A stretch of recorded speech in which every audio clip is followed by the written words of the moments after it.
Thank you, Jonathan. Evening, everyone. We're looking forward to this one here in Salvador. Two teams who've lost only 2 of the last 31 matches combined.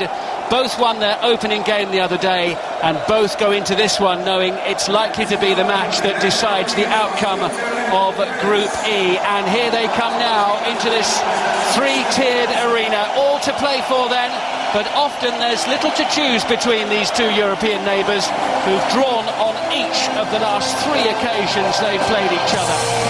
The pitch now in shade, which will be good news for the players. I went down pitch side a few hours ago and it was absolutely roasting down there. It's a little bit cooler up here near the roof in this steeply banked arena as the two teams stand now either side of the halfway line.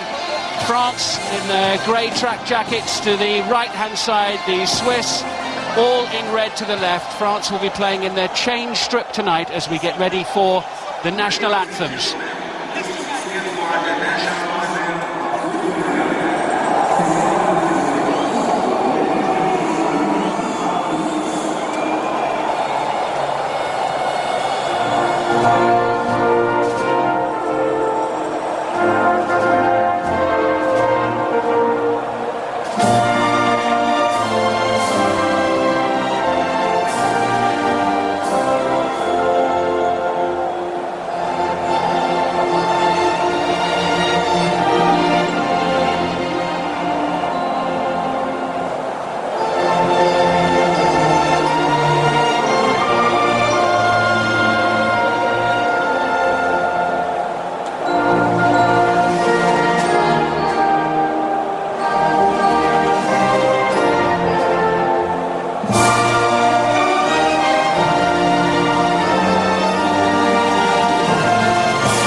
Switzerland actually are the seeded team in this group, but they haven't beaten France for 22 years since Roy Hodgson was in charge.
Unlike in Porto Alegre the other day, we actually got to hear the Marseillaise there, and what a stirring rendition it was too. Most of the French supporters packed away behind the goal towards a corner to our right as the two sides walk past each other, the ritual handshake. France looking to win their first 2 group games for the first time since they won the World Cup when they hosted it back in 1998. Switzerland make 2 changes for this game. Their coach Ottmar Hitzfeld has rewarded the 2 substitutes who came on and scored in the opening game when they came from behind to beat Ecuador by 2-1. So Admir Mehmedi and Haris Seferovic are both playing instead of Valentin Stocker and Josip Drmic. The Swiss then have Diego Benaglio in goal, Stefan Lichtsteiner, Johan Djuru, Steve von Bergen and Ricardo Rodriguez at the back, with Valon Behrami and Gökhan Inler in front of them. Then it's Xherdan Shaqiri, Granit Xhaka and Admir Mehmedi with Haris Seferovic up top. The news for France is that Arsenal striker Olivier Giroud starts up front and Moussa Sissoko of Newcastle comes into the midfield with Paul Pogba and Antoine Griezmann, the 2 making way from the opening match. France then have Hugo Lloris in goal, Mathieu Debuchy, Raphael Varane, Mamadou Sakho and Patrice Evra at the back. In midfield, it's Yohan Cabaye, who's recovered from a groin strain, Blaise Matuidi and Moussa Sissoko, with Mathieu Valbuena, Olivier Giroud and 2-goal Karim Benzema completing the lineup. Benzema, we're expecting to play a little more towards the left-hand side of the attack with Giroud in his usual role through the centre. Our referee for this match, 4 o'clock kickoff local time, is Bjorn Kuipers from the Netherlands. He took charge of the Champions League final last month and England's match with Italy in Manaus at the start of the World Cup. Pat Nevin is alongside me for this one. We're almost ready to go. And Pat, this in all likelihood is the key match in this group, isn't it? Absolutely. Well, we should decide who wins it in the end, because I think whichever team wins today will probably win this group. And as you say, it's very, very tight. Switzerland were my call pre-competition for the surprise team. Now, that shouldn't be a surprise when you look where they're noted in the UEFA and the FIFA standards. They're very, very high. Really tough team to break down, but Benzema coming on to such good form near the end of the season, and particularly at the start of this campaign for France. He's a big, big player for them. We had a discussion beforehand about, Giroud, Benzema, do you play both of them? And it's a big call, and I think they know this is the one. Go and win this game, and you're basically through. I know Giroud was distraught at not being chosen for that first game. He played particularly well in the warm-up matches before the World Cup started here in Brazil. I don't think Griezmann actually did enough, though. That was the thing. So well done. Giroud deserves his chance. Great stadium, this, 3-tiered, steeply banked, green-seated. The local favela just across the road, clearly visible in the gap between the top of the seats and the white roof. The sun reflecting off the facades outside the stadium and also in the eyes of some of the spectators in the middle and upper tier on the far side. But thankfully for the players, shade all over the playing surface now here as the afternoon draws on. 26 degrees the temperature, 69% humidity. The signal from the technical staff on the near side suggests we're almost ready to go here. Switzerland will kick from left to right as we look from high up behind the technical areas. Switzerland all in red get us underway here in Salvador, and France in their change kit. They're wearing white shirts, navy shorts and white socks, and Switzerland looking to push forward straight away with Xherdan Shaqiri. It's into space to Ricardo Rodriguez, who tries to send that one blistering pace in towards the penalty area, but it's blocked by Debuchy, and it goes away into the Swiss half of the field. They did start at some pace there, and you went and had a look at the pitch before the game, and you were saying it was boiling down there. It's actually, we're very high up here, and it seems a wee bit cooler, but down in that pitch it will still be boiling, even though the sun isn't shining on the grass at the moment. Just look at the way that the French are setting up. They're a very powerful team in that midfield, aren't they? With Matuidi in there and Cabaye, and with Pogba out, Sissoko, he's a powerful man as well. So I suspect this is going to be a game where strength is going to play a big part. What do you think is the reasoning behind Pogba missing out? Because he was a person flagged up as a potential star of this World Cup. He did get involved with Wilton Palacios and react to that, didn't he, in the first match? Yeah, and I think he's got a yellow card because of it. But he was complaining about an injury. And do you take a chance at the moment, when it's a game that you've got, hopefully, a few more games to go in this competition? So with Pogba, if there is a question at all, maybe if it's one of those injuries, if you strain it, you could be out for the entire competition. Don't take a chance unless you have to. Cleared away by the former Arsenal player Johan Giroud, who's with Hamburg these days in the Bundesliga. They only just avoided relegation. It's now midway inside the French half of the field. Rafa Varane, who came back in right at the last moment, really, having been injured in the latter stages of the season for Real Madrid. Varane, who got a run out in the Champions League final with Pepe being injured. Pepe, who rather disgraced himself on this very field just the other day with his reaction after the Thomas Muller incident in Portugal's match with Germany. I think Varane almost disgraced himself when he annoyed Simeone, didn't he? He kicked the ball towards him and Simeone was furious. Simeone nearly chased him all the way around the pitch, didn't he, at that final? And as a 21-year-old, even if you're a big strapping centre-half, I don't think you'd fancy Simeone chasing you. All you need to do is tap and get him in the back of the ankle and they'll roll about. I'm sure Varane wasn't particularly looking forward to walking down the tunnel at the end of the game afterwards. There might have been somebody waiting for him. Ball in midfield with Sissoko from Newcastle, and France flicked into the middle third of the field and collected now by Shaqiri. Shaqiri away to the far side as we look, right on the halfway line for Switzerland. They've got a free kick awarded by Bjorn Kuipers, the Dutch referee. It's quickly taken, a little too quickly, and just sprayed out of play there by Gökhan Inler. Inler, one of the defensive midfield players, in there alongside Valon Berami, the former West Ham player. Those two are club teammates with Napoli, and they continue that alongside each other for the Swiss national team. Out of play near side, midway inside the French half, and Patrice Evra takes the throw in for France. Bang on the back of the head for Olivier Giroud. France with a free kick, couple of yards inside the Switzerland half of the field. Well, you talk about those two playing together, Imler and Berami. They are very, very important. In fact, the backup player's a Napoli player as well, I believe. But if you can play players that play with each other every single week, and I don't think these two actually particularly like each other, but what a difference it makes. No, they fell out in the spring. It was a real stretch for Mathieu Valbuena, the Marseille player, on the far side of the penalty area as the ball was played high and long into the box. Comfortable, though, for Diego Benaglio, who wins his 59th cap for Switzerland today. Just drops the ball on the floor and clears it right-footed. It spins through the air and comes down on the edge of the D inside the French half, nodded down by Seferovic, the striker who scored that last-minute winner for Switzerland in the opening match, getting his chance to further impress today. Got a tall, powerfully built young forward, but France with Valbuena and now with Yohan Cabaye try and come away with the ball. Debuchy gets a deflection and he will have to throw. A big call really to go with Seferovic. Obviously come on and scored the goal, but Dermot has had a brilliant record of late, but it just shows you about Swiss football, and they have got quite a few players coming through. Yeah, Dermot, who's heading towards Bayer Leverkusen, he actually scored more goals in the Bundesliga in the second half of the season than anybody else in the whole league, but not given an opportunity today. Sissoko forward to the halfway line, shielded. Powerful play by Giroud, stood his ground there under considerable pressure. Yeah, it's really tight in that midfield area. It is one of those games that at the moment when someone's looking to get their foot in the ball in that midfield area, and absolutely no one seems able to do it. Cabaye's dropping a little bit deeper, trying to do that for the French just now, but so far, no space. No, nothing in the game at all, as it's so often the case when these two countries meet. Into the penalty area as France try and attack, but it's cleared away by Steve van Bergen, the oldest player in the Swiss squad at 31. Van Bergen just gets his head to the ball again. It bounces on the 18-yard line, collected by Benzema. Benzema in towards the middle. We're just about 10 yards outside the box. Could be a shooting opportunity, and it curls wide of the far post. Benzema's in great form. That was his first sighting of goal of the match. He took the chance, but he couldn't quite find the corner of the net.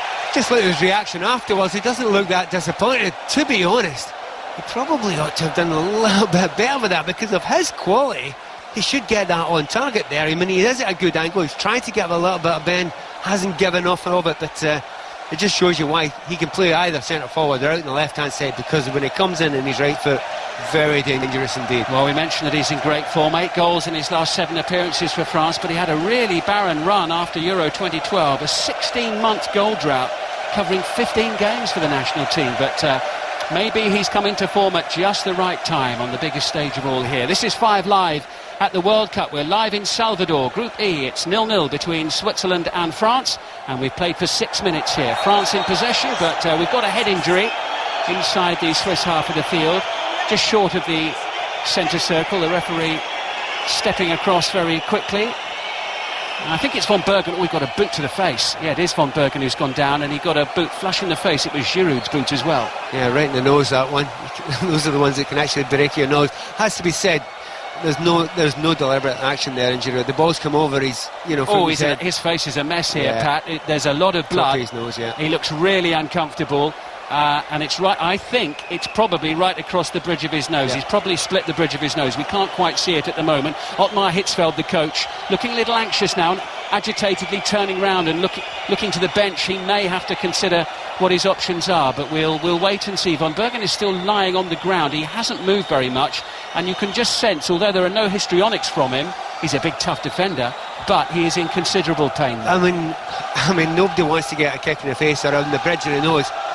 But for a centre-half who's going to go and attack and head balls all the time, just as we're seeing it in our monitors a little bit closer, it's on from the side as well, which does make you worry that he's broken it. And if he's broken it, they're going to make a change now. Yeah, he's done. I would say so, yeah. And Steve van Bergen, who missed Euro 2008 with a broken bone in his hand, didn't start in the last World Cup initially, but got a chance when Philippe Senderos got injured in the first match against Spain, has now been injured himself here at this World Cup.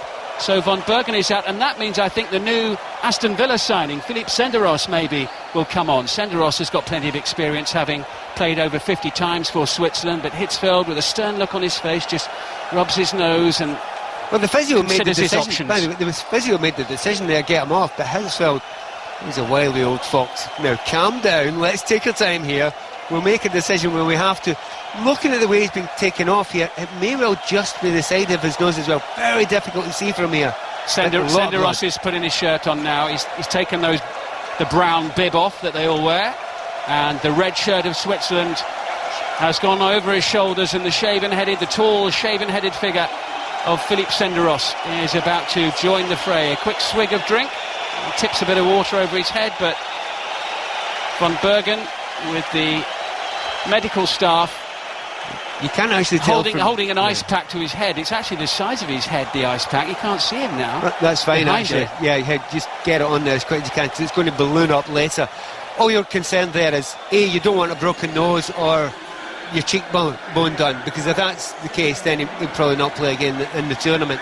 Couldn't tell, Pat, but it did look as if it might be his nose rather than his cheek. Probably. Maybe to the side of the nose, but difficult to tell from here. Yeah, but here comes Seferovic now up to the edge of the penalty area, and it was a hack which didn't quite work for Cabaye, but Debuchy gets the ball away, and Switzerland then forced into a change here very early in the match with just 9 minutes played on 5 Live. 0-0 between Switzerland and France in Group E here in Salvador, and a powerful header from Mamadou Sakho, which left another Swiss player, Granit Xhaka, on the floor momentarily, but he's okay, picked himself up, and it's now back with Benaglio, the goalkeeper, away to our left, right-footed, clears the ball, and Xhaka flicks the header on, doesn't fall for Seferovic, and it rolls all the way through to the yellow-jerseyed figure of Hugo Lloris, the captain of France, who bolted out to Varane, and Varane square, midway inside his own half of the field, to Sakho, the Liverpool player, who's keeping Laurent Koscielny of Arsenal out of the team.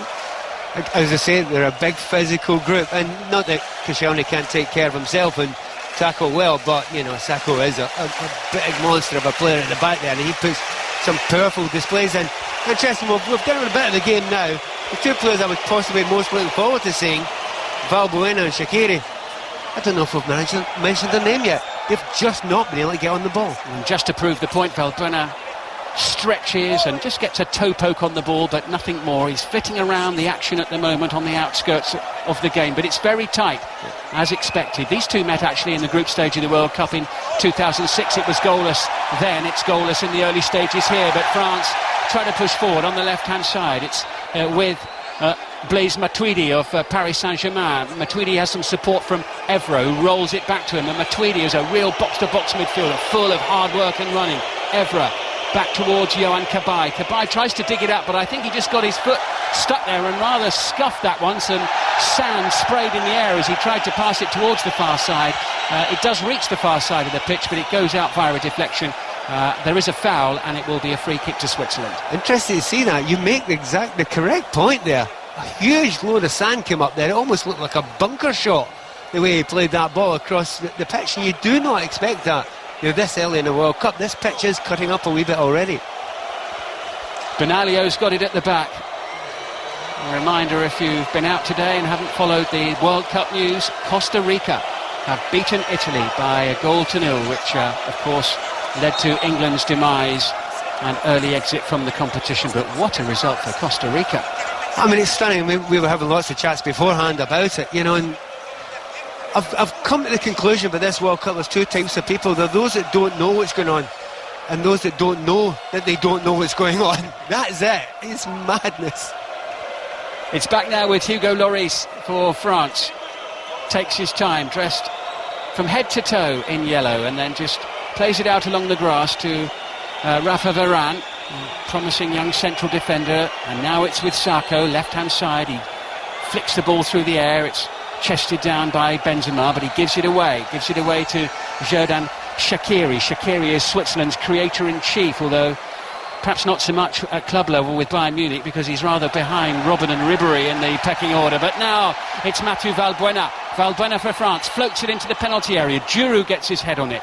Ricardo Rodriguez as well, bounces in midfield, and rather snatching at the shot is Yohan Cabaye, and it tumbles away and bounces behind the goal into the third row of the crowd. Well, that's the first little bit of play where the space has opened up for a few players there, and I think the players who want to get the ball on the ground and play a little bit, they'll be delighted with that, because you're basically just chasing around the ball like a hot potato. It just wasn't calming down. No one could get their foot in it.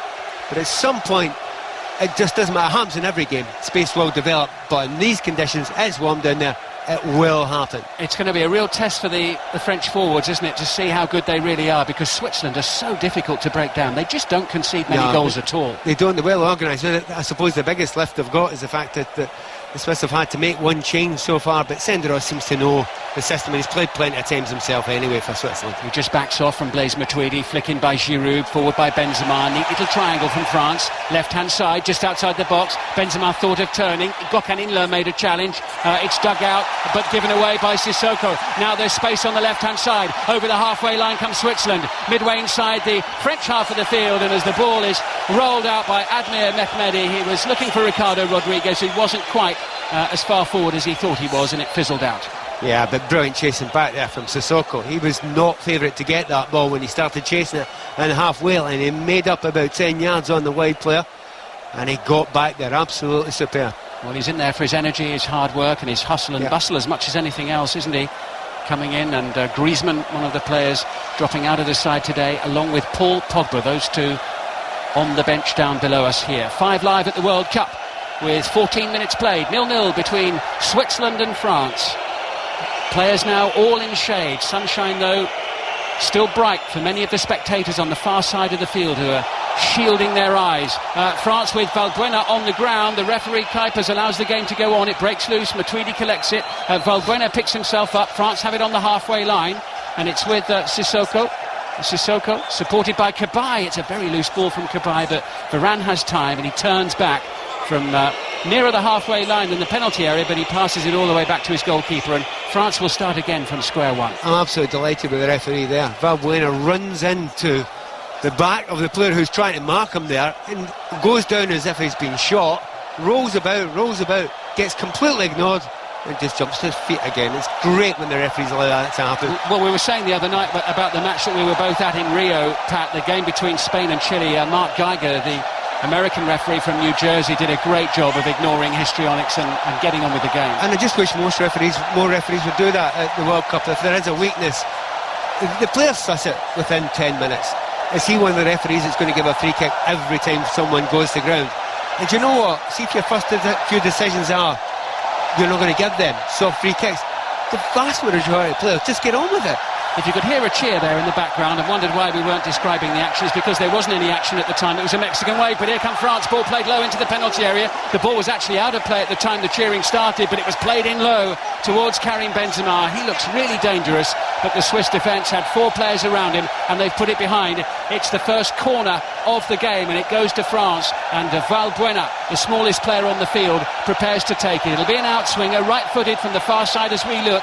The right-hand side for France, many of the Swiss supporters down in that corner. Over comes the ball now, into the heart of the penalty area, rising high, and it's clawed, not out, it's in, off the inside of the post, and Olivier Giroud scores for France, and races towards the halfway line. He rose high, he managed to just squeeze it in the corner via the palm of Benaglio. France strike first, they lead Switzerland by a goal to 0, 16 minutes played. Right at the start of the game, we talked about one thing, the physique and the power of that French side. We were talking particularly about that midfield, but the 2 strikers as well, obviously they've got that physique as well. But what a brilliant header. They certainly have got the advantage there, but he's attacked it brilliantly. He is about 15 yards out, but there's nothing he can do. Goalkeeper gets a hand to it, but not enough.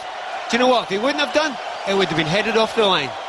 Yeah, Diego Benaglio got his palm to that one. It was a header, as you say, Pat, from a long way out, really, from Olivier Giroud. It was looping towards the far corner, and he palmed it against the inside of the post, and then it went into the back of the net. And here come France again now, through the centre with Benzema. Benzema into Blaise Matuidi. Matuidi makes it 2! Oh, what a blistering start here for France. 17 minutes played, and suddenly they're running right here. Matuidi straight through the centre. The Swiss defence absolutely nowhere. France 2, Switzerland 0. There is no time whatsoever between those two goals, and the roof is falling in Switzerland. A team that, as you said just a few minutes ago, do not lose many goals, and they absolutely do not there. But the defence, was awful. But what's the keeper doing? Beaten so easily at the near post. An absolute mess from their own kick-off. Ball given away, stupidly given away, not even looking at the ball being played back. Pass it into his path there, and the keeper getting beaten at the near post is awful.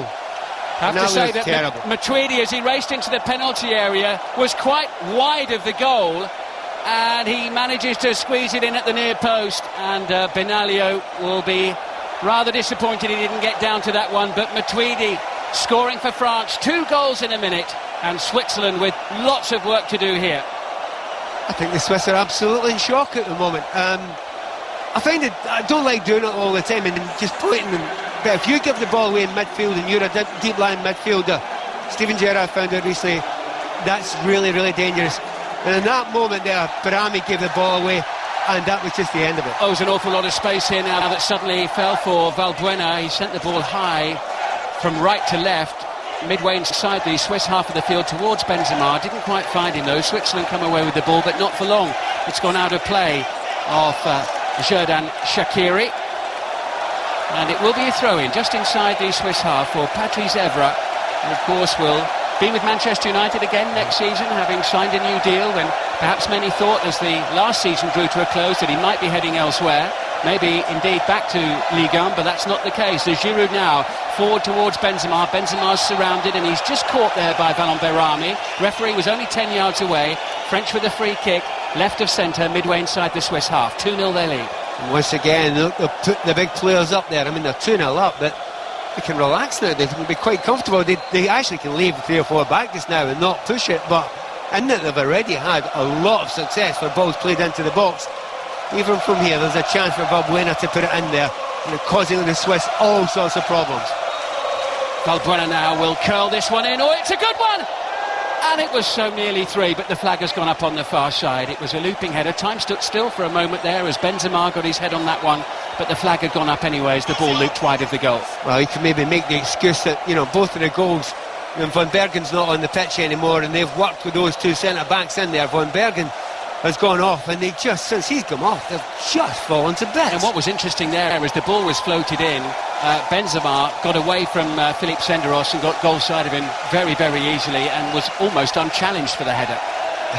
I mean, it is difficult when change players, but the last thing every manager wants, you do not want either of your centre-backs or particular goalkeeper to be taken off early in a game, because it's built around that. You can just about cope with anyone else being taken off because you'll defend until you get yourself back into a pattern again. But when it's centre-backs or a goalkeeper, it's a nightmare. Well, France have scored their 100th and 101st goals in the World Cup finals here already, and down on the ground, Stefan Lichtsteiner momentarily going down after a little collision off the ball with Olivier Giroud. Lichtsteiner is perfectly okay, he's up on his feet straight away, but he's doing what he does so well. He can be a little bit of an agitator with the opposition. Yeah, I mean, there's not a huge amount on that. I mean, it's going down rolling about as if he's been poleaxed. He's bumped into Giroud a little bit, no more. And he's just been spending the last 30 seconds telling the referee exactly what he should do. In other words, booking Giroud, but the referee, Bjorn Kuiper's, not interested in that at all. Both players are fine, the referee's not interested, and the referee's just telling Lichtsteiner to get on with the match. In simple terms, Giroud's just too strong for them. Giroud's too strong for a lot of people, but he's certainly too strong for Lichtsteiner at the back there. He's up towards Giroud again, and he gets up between the 2 central defenders, Senderos and Giroud, but this time as the header bounced down about 14 yards from the goal, just behind the penalty spot, there was no one there. Ricardo Rodriguez brings it away, plays it in field now to the yellow-booted figure of Senderos, who left Fulham midway through the season, had a spell with Valencia and got to the semi-finals of the Europa League, but will be back in the Premier League in England next season with Aston Villa. Ball just flicked forward, right-hand side, just in from the touchline in front of the dugouts, and there has been a foul on Granit Xhaka. Xhaka pops back up onto his feet, and Lichtsteiner, the Juventus player, what an influential figure he was in terms of assisting with goals, marauding down the right-hand side for them. This time pushes the ball forward, it's towards Seferovic, but it's shielded well there by Mamadou Sakho, who's just too strong for him, and it rolls behind, and Hugo Lloris will take a leisurely stroll and collect the ball and take all the time that he likes with his goal kick. I actually don't think that Seferovic would have got round Sakho there if he'd have a sledgehammer in his hand. There was no chance. The power that Sakho's got is incredible there. So if he's going to beat Sakho, it ain't going to be with power. Well, Sakho's an unlikely hero for France, wasn't he, in their playoff win over Ukraine? You may remember they were beaten 2-0 in the first leg. They came back to win 3-0 in Paris. He only played because Sloan Koscielny had been sent off in the first game, and he scored 2 of the goals that night. But it shows you how extreme football fans and press can be. The question after that game was, is this the worst French team ever? Doesn't look like it at the moment. Well, they're a demanding bunch. France in possession, midway inside their own half. 5 live at the World Cup, 23 minutes played, and France beating Switzerland by 2-0. Goals after 17 and 18 minutes from Olivier Giroud in today to start, having been left out of the team for the first game, and Blaise Matuidi adding the second, as Switzerland seemed to just suddenly fall apart in the space of a minute. It's with Valbuena towards Sissoko, the Newcastle man, and he gets it back, but infringement spotted by the referee. Free kick to Switzerland, who just haven't got going. They haven't had any decent play inside the final third, heading towards Hugo Lloris's goal so far. You've took the words out of my mouth. I was just going to say, absolutely no traction whatsoever in that French defence. If it's going to get played, if they're going to get into this game, they have to make sure that Seferovic gets on the ball, holds it up and brings other players into it, because if he doesn't, there isn't enough space in that midfield. We're talking about it early on. They're very powerful in the central midfield area of the French there. So you're going to have to get it to the front and hold it up and play it back.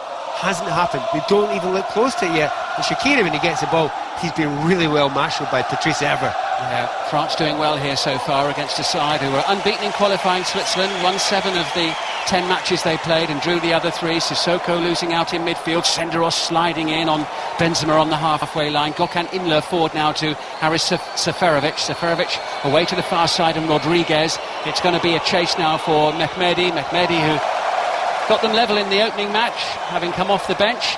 But he loses possession this time. Busy little bee of a figure. Valbuena works it into some space. It's played forward by Matuidi. Benzema now, midway inside the Swiss half, racing up to the penalty area, and he toe pokes that one from just outside the box. Maybe about half a yard above the ground. May have just scuffed along the turf, but it was comfortable for Benaglio. Caught between a rock and a hard place now, the Swiss. They know that they need to do something to get back into this game.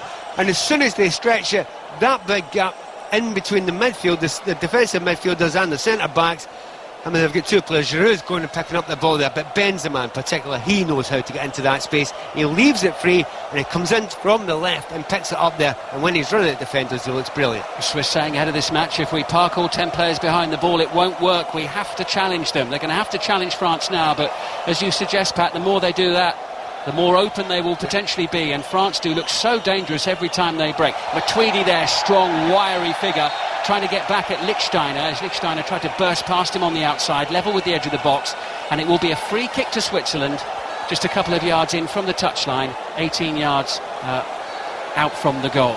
I would say well done there.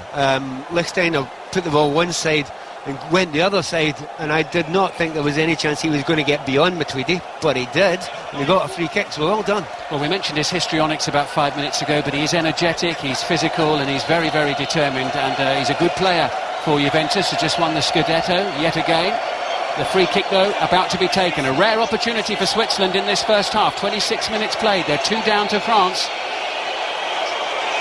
Now, what can Xherdan Shaqiri do with this one now? It'll be left-footed. 2 men in the wall for France. The spray is down on the ground, and Bjorn Kuipers just having a little word. Senderos involved in the heart of the penalty. A real thicket of players about 3 yards from the penalty spot. Referee needs eyes in the back of his head. Over it comes, headed away by Giroud. Ball bounces down. Gökhan Inler doesn't get hold of it. It's in the net, but it won't count. It will not count. The flag went up early.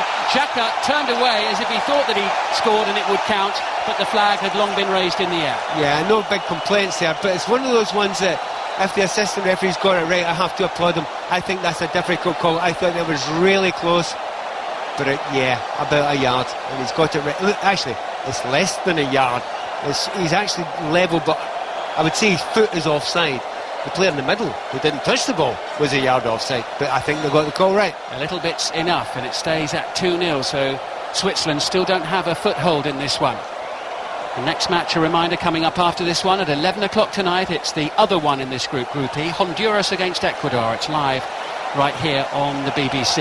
Now, what can Switzerland do here with Mehmedi away to Rodriguez over on the far side? Rodriguez has had a really good year with Wolfsburg. He was one of the players who came through from the Swiss under-17 team who won the World Under-20 Cup a few years ago. They've got a good base of young players in this squad.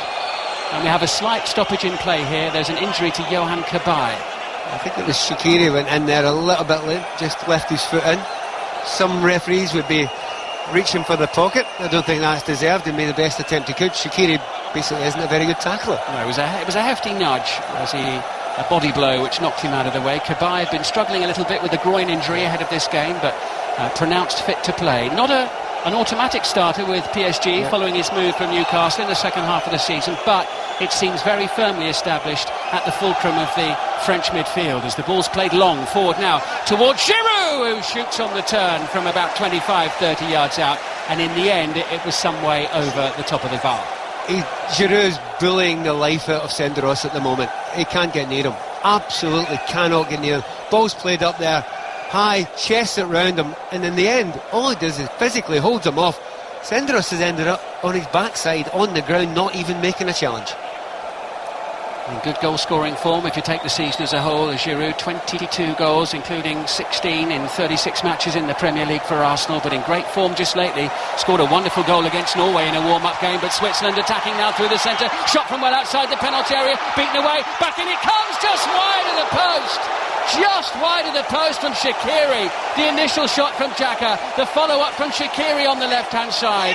Agonisingly wide for Switzerland. It stays at 2-0. I think Xhaka should have played the ball into Shaqiri first time, but it did come back to him, and I think he actually did well. He didn't get everything on it. Slight little bit of a mishap, but what a save it is from Lloris. We've just seen it from another angle here. Wow! Talk about fingertips. Yeah, well, it was barely that. It was a fingernail almost. And by the way, it was an important fingernail.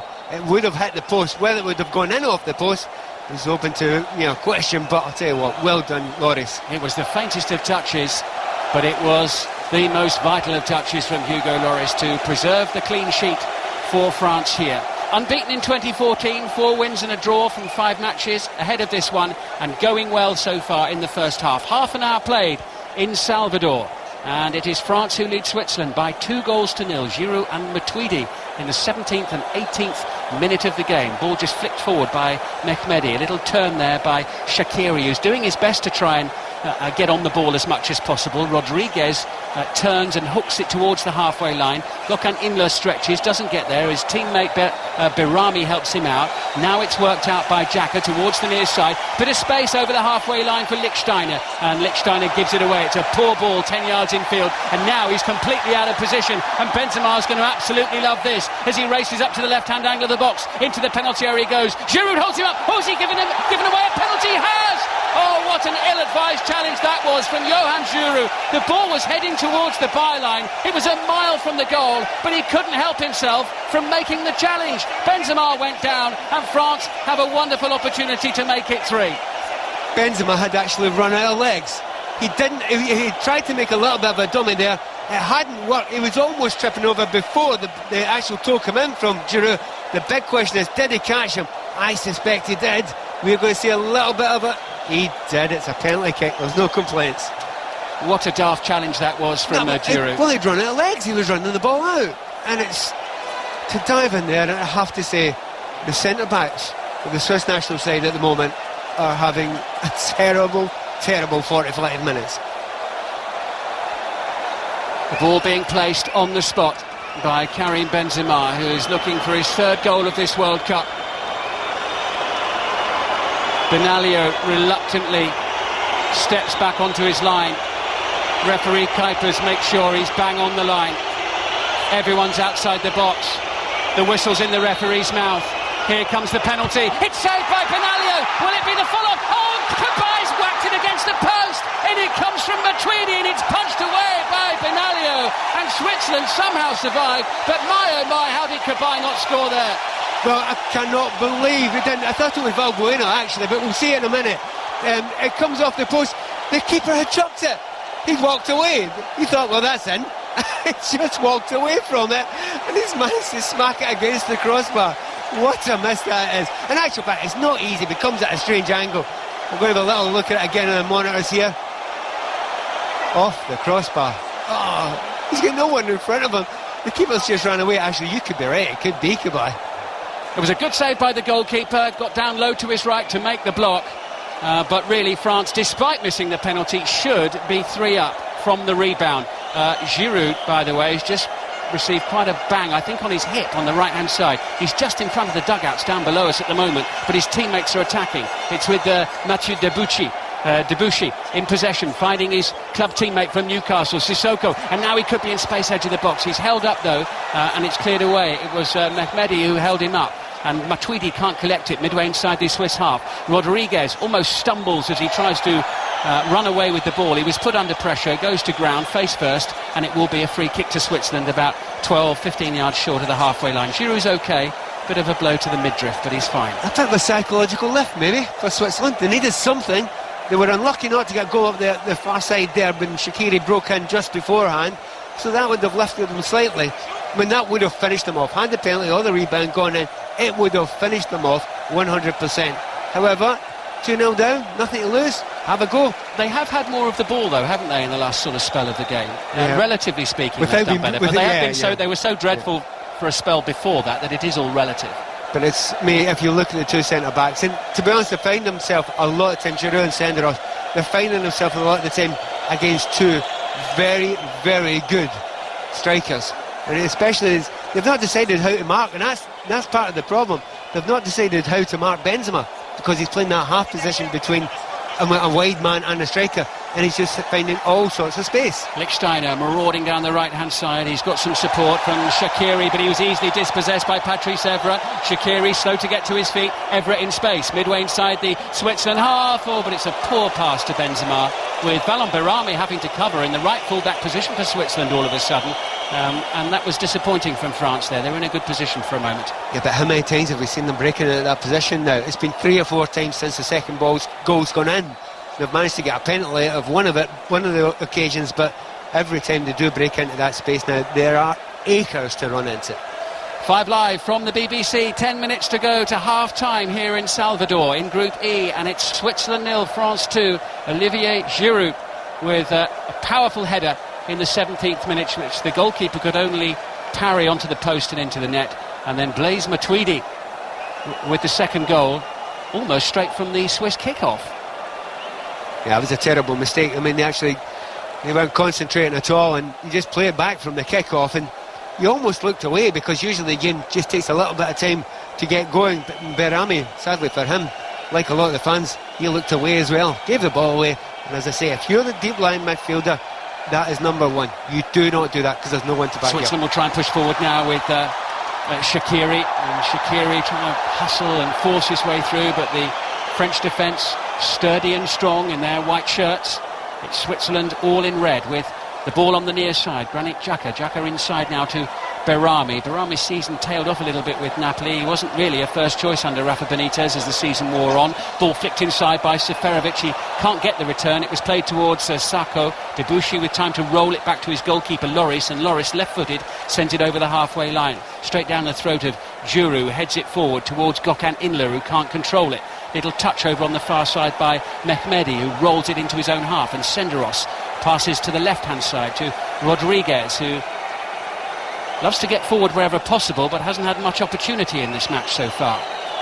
Tough call for him, isn't it? He's got Debuchy and Sissoko to get by, both of them. I mean, he's nothing to help him in front of him, so he's got that whole side to play there most of the time. He's certainly not getting a huge amount of help.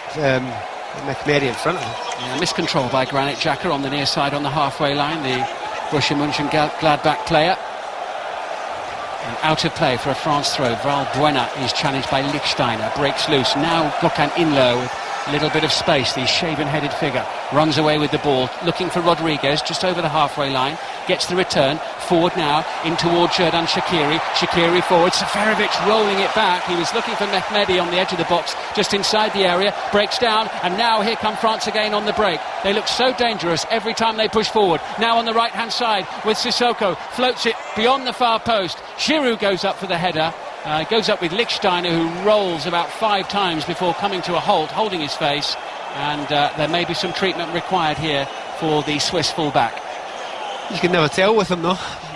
He goes down so often. The only reason I said it was because the referee signalled that the trainer should at least be alert and maybe come, but Lichtsteiner just rubs his forehead and has made an amazing recovery. Yeah. He probably got a little bump there, but not enough to roll over 5 times.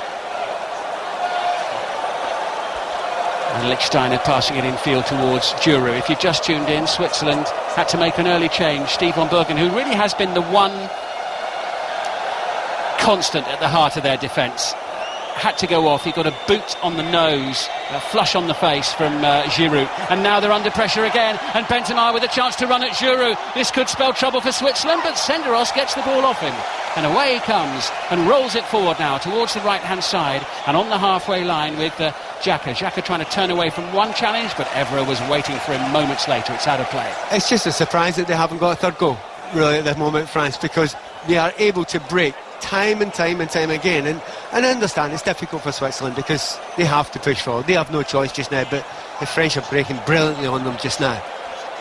Mehmedi, who is another player who plays his football in the Bundesliga with Freiburg, wins a throw-in over on the far side. Sliding in was Debuchy, chosen for France ahead of Bakary Sagna. Sagna among those on the bench today, including the much height, and I think deservedly so, Paul Pogba, who wasn't picked for the team today. Switzerland now pushing forward, little bit of space inside the penalty area. Seferovic waits in the centre, the ball doesn't reach him, but they will have a corner. France suddenly were on red alert there. But I think it was Kabay this time, wasn't it? He gets back absolutely brilliantly. Now that's the job. If you're a sitting midfielder, that is your job. When eventually they got back into a bit of space there beyond the full-back, that's your job to make sure you read that. He read that brilliantly. Rodriguez will take the corner. It'll be left-footed, an outswinger. Can Switzerland do something from the set piece? No, not this time, because not for the first time in the first half. It's Giroud back helping out, who gets his head on the ball. He's winning all the aerial duels at both ends of the field, and now he's on the attack, and he could be clean through here. It's Giroud, inside left position, inside the left-hand angle of the penalty area, rolls it into the middle, Valbuena, 3-0. And you can't say that France don't deserve it. From one end of the field to the other. Quick, decisive, deadly, and Switzerland cannot live with the pace of this France attack. Was it 30 seconds ago I said the only surprise is it's not 3-0 up yet? Well, I'm not surprised at all at that, because they have been a shambles. Do you know, you have to push on. You're 2 goals down, but not stupidly, not ridiculously, not leaving only one defender back against a team that are very good at breaking and are basically stronger than, quicker than you. And that's as easy a goal as Valbuena will ever score. That's a yard. Beautiful ball in, by the way. Well done there. Superb ball in there from the left-hand side here from Giroud. Well, that was brilliant play by Giroud there, because it was he who initially headed the ball away from the corner kick. Then he picked up the running himself. He ran the length of the field, and as you say, Pat, it was a tremendous pass into Valbuena, who could hardly miss from that position. What a knockout blow on the counter there from France.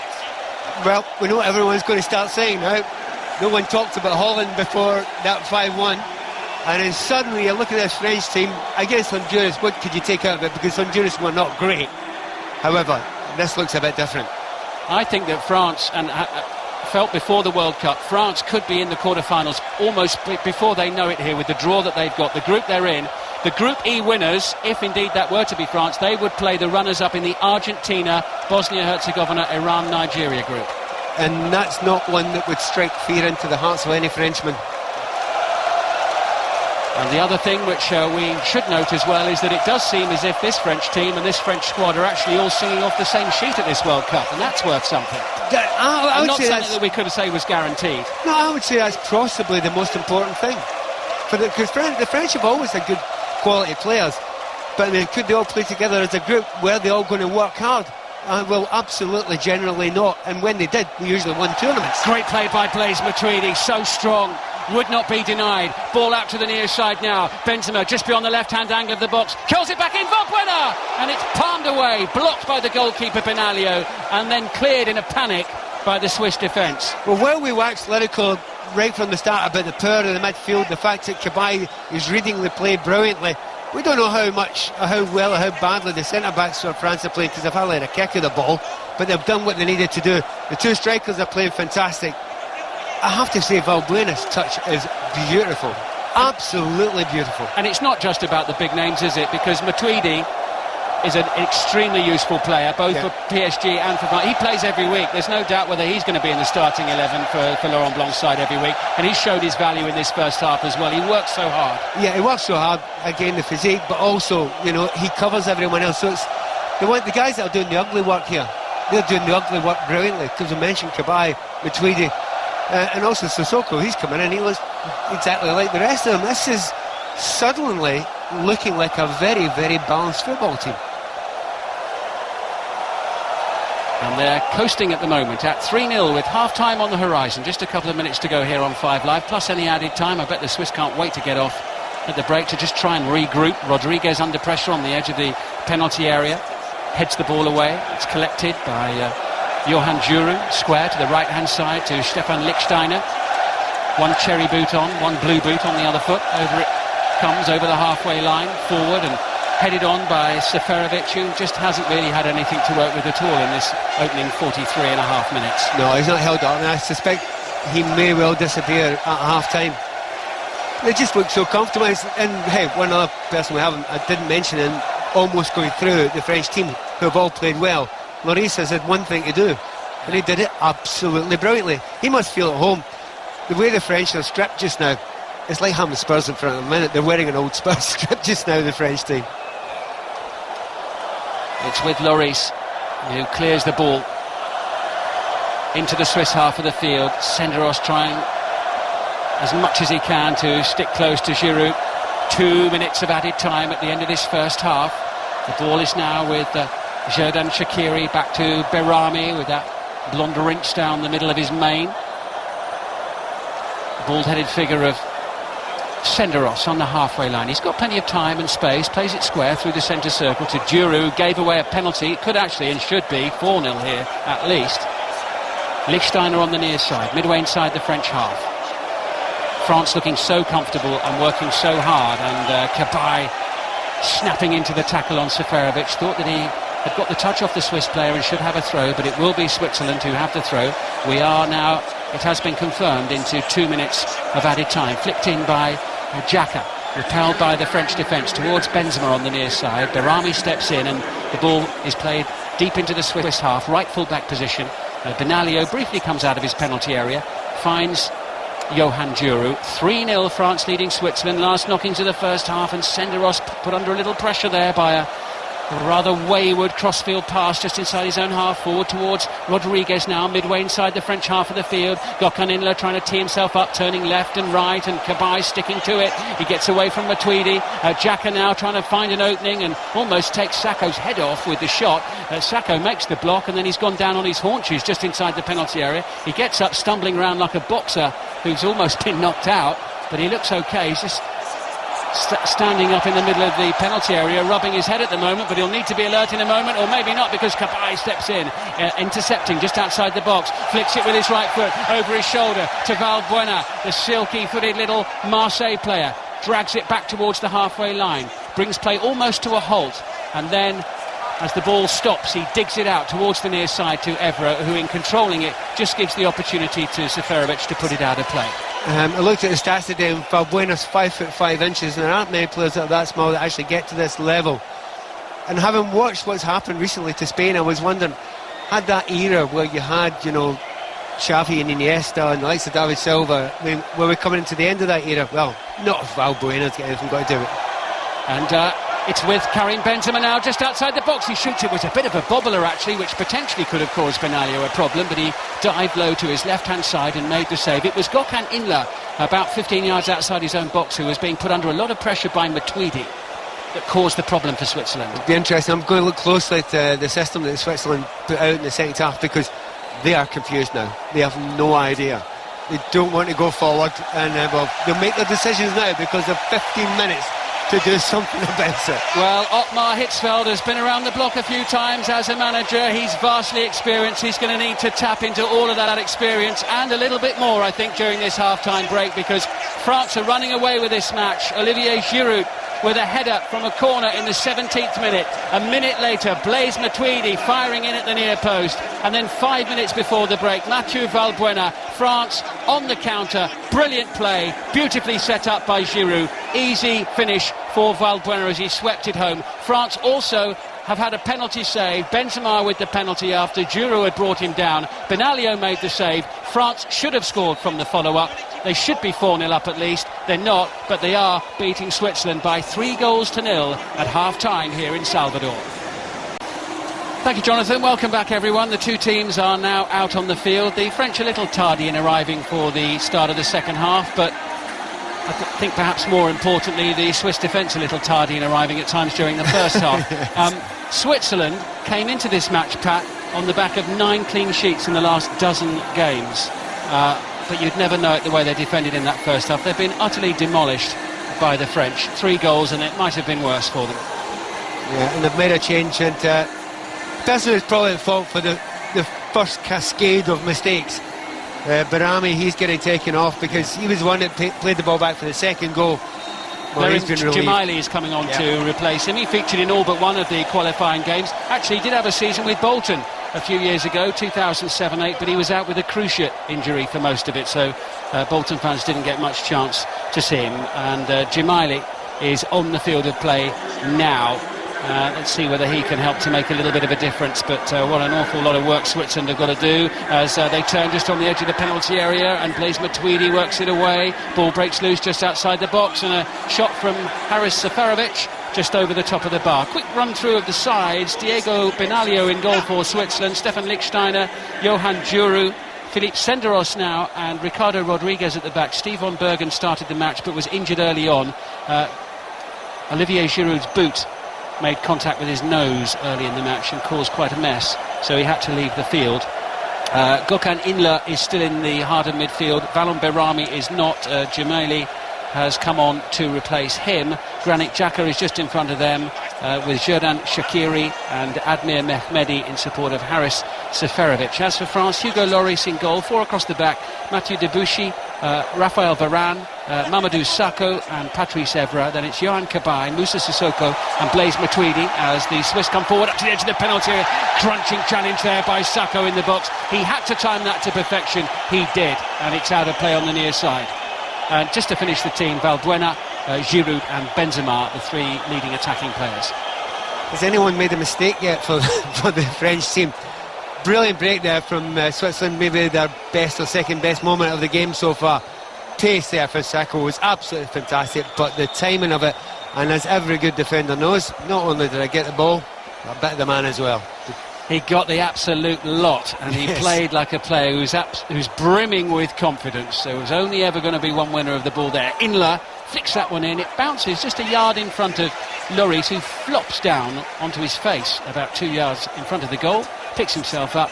It was a comfortable save, and he will get rid of the ball all in good time here. France, very, very impressive in the first half. They were as impressive as Switzerland were awful at times. They really didn't play very well at all. Debuchy now stretching his legs on the near side, sends a crossing low. It's not collected by Giroud. Back out to Giroud of Arsenal, Johan Giroud, former Arsenal man, trying to get it away, making a hash of it, and Olivier Giroud seeing his shot deflected wide for the first corner of the second half, and the French fans away on the far side, down in the corner where Mathieu Valbuena will take the corner, leaping up and down, waving their French flags.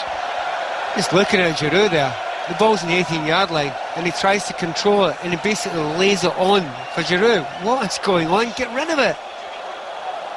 Here comes the corner now from Valbuena in towards the near post, and Sissoko was there, but again I think he slightly scuffed that one.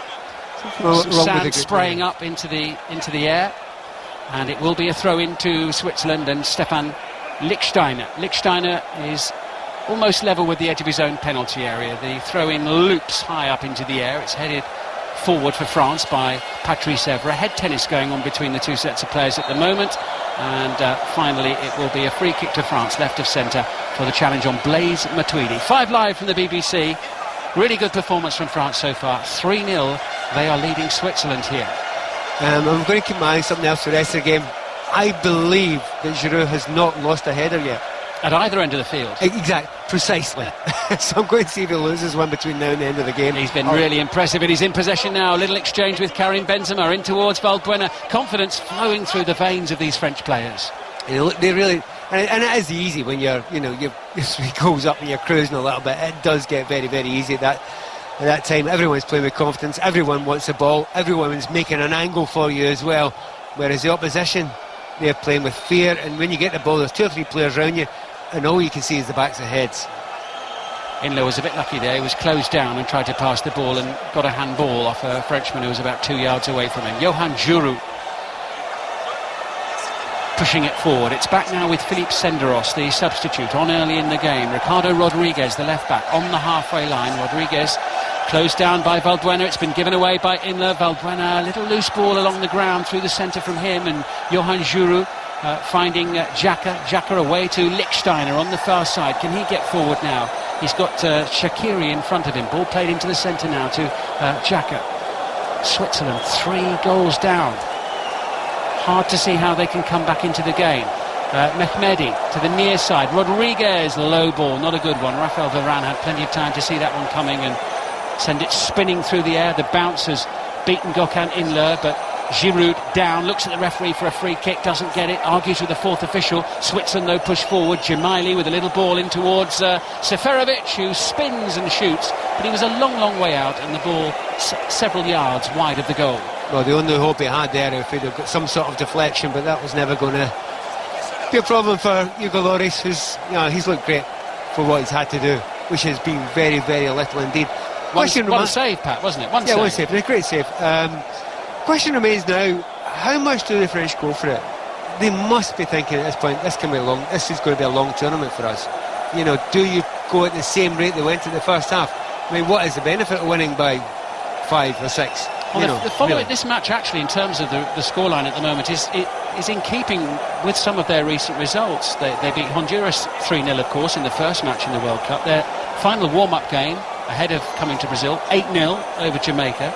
4-0 they beat Norway before that, and they've beaten the Dutch 2-0 as well back in March. So the only draw they've had this year, 1-1 with Paraguay in Nice a couple of weeks before the start of the World Cup. Here come Switzerland now, down the left-hand side with Shaqiri, causing a few problems there for Sissoko, who slightly mistimed his challenge. The Swiss player sent tumbling to the ground, and they will have a free kick about 5 yards from the byline, halfway between the edge of the pitch and the edge of the penalty area. Well played with Shaqiri there, and he did get the free kick, and he played for it well, and it was a free kick on this occasion. But at any point there, did you think Shaqiri was going to get by the defender? Not really, if I'm honest. Shaqiri with a chance to put the ball in, and the referees put the old shaving foam on the ground to make sure he doesn't move the ball and make sure that the one-man wall doesn't edge forward and try and sneak his toes in front of the line. We're ready to go. Here it comes into the heart of the penalty area. Diving header in front of the near post from Shaqiri. Xhaka, but it goes behind. He was watched very closely by the French defence. It was Matuidi going with him, and Switzerland now with a corner kick, the ball right on the edge of the quadrant here. 5 Live from the BBC, 52 minutes played. Switzerland 0, France 3. And Shaqiri again in towards the near post, and again it's Xhaka going for the ball, but this time it is off the Swiss player, and it will be a goal kick to Hugo Lloris and France. Well, it's a different feel to the second half, isn't it? It's much quieter from the French. They're just soaking up a little bit of pressure. They don't look in much danger. It's not much quieter from the French commentator who's next to us. Do you think I thought he was going to go off bang on, internally combust midway through the first half, and he's going 19 to the dozen now, and nothing's happening. I think they're getting a bit excited across the channel at the fact that these 2 games have went so well, and considering they've written their team off near the end of the qualifier. I mean, they really had written their team off. They look fantastic now. They really do look powerful. I mean, there's another side of me that doesn't want to get too carried away, because Switzerland have been useless. I mean, defensively they've been a mess. Surprisingly so. Yeah. surprisingly so. And it can't all be down to Van Bergen going off early in the match, surely. You would hope not. It's just not one player that the entire thing's built around, but it can make a difference. But you know, all over the top, they've been second best so far. But you know, they've started slightly better in the second half, albeit at a much slower tempo from the French. And Switzerland beaten in just one of their previous 19 internationals coming into this game. They've scored in each of the last 11. They usually find the back of the net. One goal won't be enough here. They need 3 as it stands. Mehmedi on the near side, just inside the French half of the field. Back to Senderos, now on the halfway line with the substitute on for the second half. Blerim Jemaili forward now, up towards the edge of the penalty area, and a hopeful shot coming in from Xherdan Shaqiri, who seems to be sort of taking it on his shoulders as the playmaker in chief, Pat, and trying to get things moving, but he was going to have to come up with something pretty special to score from there. Well, he's 25 yards out. He's got Varane directly in front of him.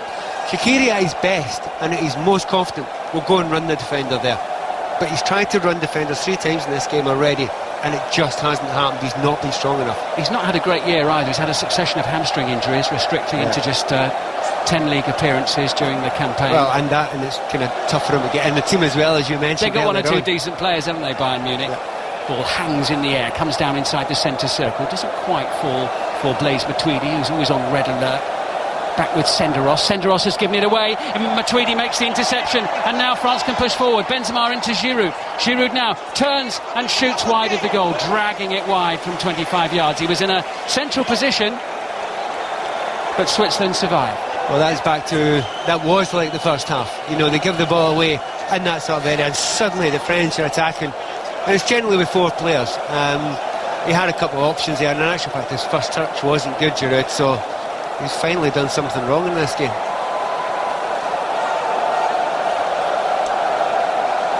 Diego Benaglio.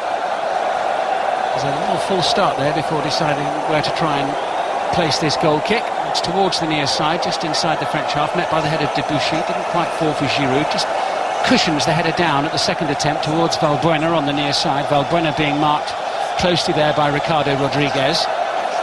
France with the throw-in, right on the halfway line. Debuchy will take it. He has 3 options. Olivier Giroud is one of them here, and Giroud predictably manages to hold off Rodriguez, and then it's just dragged out of play by Mehmedi. Rolls out. France will have another throw, slowly advancing, but still not very far inside the Swiss half. And Didier Deschamps, the French coach, just comes out and rolls the ball back to his defender. What a career he had there, Deschamps, now leading his country, hoping to lead them all the way at the World Cup here. Of course, he lifted the World Cup himself back in '98 as the captain of that winning French side in a glittering career, but he's trying to mastermind the modern-day players here now as Switzerland attack down to the left-hand corner flag. Again, it's Shaqiri involved in the play, but again he's marshalled by Varane, and it's out of play. Debuchy was nearby too. It's tough work for him. Shaqiri, as you say correctly, is trying to do as much as he can. He's running into good areas, he's getting the ball, but once he gets it, he's against good defenders, and he's a strong, stockily built player himself, and he is very, very quick, but he's not got the physique of the opposition he's playing against. Rodriguez on the left-hand side for Switzerland, level with the edge of the box. He's all left foot, Rodriguez, as he tries to flick that one in. It deflects up into the air off Debuchy, and it's back now with Xhaka, with Shaqiri, who rolls it under his foot. Breaks loose once more. It's a stretch for Gökhan Inler. Ball falls kindly for Switzerland. Little bit of space now. Blerim Jemaili, the substitute. It was a rising drive from 30 yards, but it was rising high and wide of the goal. Yeah, he caught it really well, didn't he? Really leathered that one. It's one of those ones that, you know, maybe just bobbled up just a little bit in front of him. I'm not sure if Hugo Lloris was getting there. I suppose he would argue, no, I knew my angles. It was always going, you know, a foot wide and a foot above the goal. But a little bit better, a little bit lightened maybe for the Swiss fans here. But for the manager, by the way, as we speak again, guess who's won another header? But it's tough for the manager because he's had to make 2 changes so far, Hitzfeld. He doesn't want to make another one in case he gets an injury. So, although he would love to just shake it up a bit, he's really got very few options left. Nice bit of skill here by Xherdan Shaqiri to the near side. He was looking for Admir Mehmedi, but it's gone out of play. It was, again, it was Moussa Sissoko this time who was tracking back Admir Mehmedi, losing out, and France will have a throw. The floodlights shining a little more brightly now here at the start of this second half, with almost an hour played on 5 Live as the Afternoon turns into early evening here in Salvador on the coast in Brazil. The sun's setting above the stadium. The sky not dark yet, but the floodlights twinkling brightly inside this three-tiered arena in Salvador. It's the French fans making all the noise as Mehmedi cuts inside though for Switzerland. They're kicking from right to left, all in red in this second half. France in their change strip, white shirts, navy shorts and white socks. A lot of space for Lichtsteiner as they use the full width of the field, away towards the far side, into Granit Xhaka, who's just caught by Johan Kabay there. Maybe just caught his Achilles. No major damage done. He's up, limping a little bit, but okay. It's inside the centre circle now with Senderos.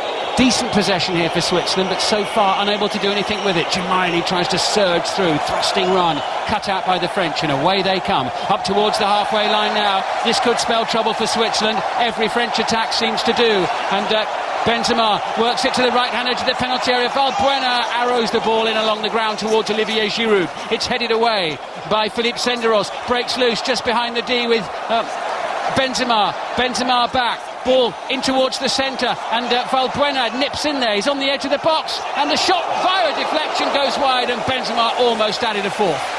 Without really pushing it at all, the French do exactly what they've done in the first half. Break at pace there. And it must be heartbreaking for the Swiss. They've probably had about 75% of the possession in this second half, and the best chance is just fallen for the French there as they break. But their hearts must be in their mouths every time the French break over the halfway line. They look so dangerous moving forward. And one of those players causing mischief, Valbuena, he's going to take the corner on the French left. Over it comes. It's an easy header clear for Gökhan Inler. Ball breaking loose, and Blaise Matuidi from midway inside the Swiss half on the French left volleys the ball all the way back deep inside his own half to Hugo Lloris, just to keep him involved in the match probably. Yeah, well, Hugo Lloris was only 30 yards outside his box there, which is usually where he stands, and it's a game he plays and he's very, very good at it. I think against better teams you better beware of that. I think the high line they play might certainly be tested. At the moment it's very rarely tested by the Swiss. Free kick France, midway inside the Switzerland half of the field, right of centre, and the French happy to wait for Valbuena to come across and take it, and he does. He just pokes it back to Varane, Varane square to Sacco, and now back to collect possession and get things moving is Kabay. Sends it high and long down the right-hand side. It's almost down with the corner flag as it's worked back by Debuchy. Back towards Mathieu Valbuena, and Debuchy's done really well here. He's got the better of Rodriguez. He goes down. He was looking for a penalty. The referee was well placed and said otherwise. Rodriguez with an anxious glance towards Bjorn Kuipers, the referee from the Netherlands. I would ask you one question. Remember in the last World Cups how hard referees were on people who were deliberately diving, and a lot of yellow cards thrown out. That's a blatant dive there. He's thrown himself on the ground there. He wasn't fouled at all. It just he should happen. be booked then, shouldn't he? Well, exactly. That's the point I'm asking. There have been times in the past where you say to yourself, well, wait a minute, that will stop them diving. But they really haven't been punished for the diving in this World Cup. And that's, for me, a slight disappointment. If you're the only disappointment this World Cup, apart from England, of course. If you're a Swiss fan and you're listening, things are not about to get any easier for you, because Paul Pogba is going to come on shortly for France.